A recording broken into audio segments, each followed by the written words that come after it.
ਵਾਹਿਗੁਰੂ जी का खालसा वाहिगुरु जी की फतेह। ना डरे ना झुके।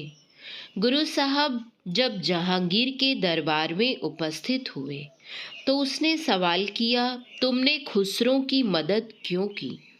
वह मेरी शरण में आया था। गुरु साहब ने स्पष्ट जवाब दिया। उस वक्त मैं उस दरबार का सबसे बड़ा सेवक था जहाँ किसी किस्म का भेदभाव नहीं है, जहाँ सबकी निस्वार्थ मदद की जाती है।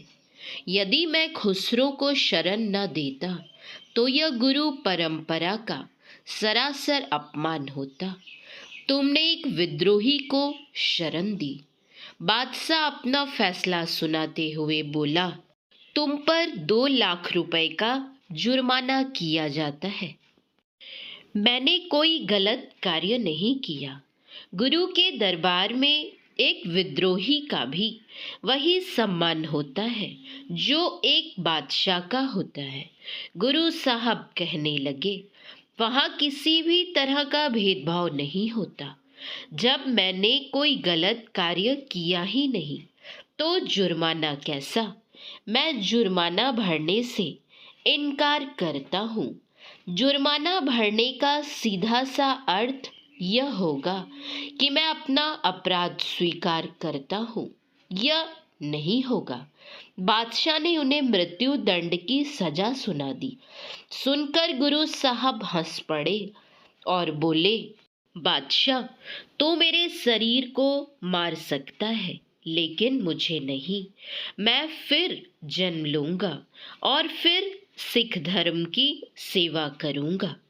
गुरु अर्जुन देव जी ने शहीद होते समय भी अपने भाई पृथ्वीचंद या बादशाह जहांगीर की आलोचना नहीं की। उन्होंने अपनी अंतिम सांस तक सबके साथ समान भाव बनाए रखा।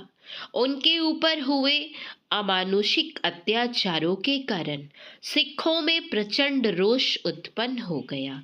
उनके बलिदान के कारण ही सिखों में सैनिकीकरण का बीज उत्पन्न हुआ।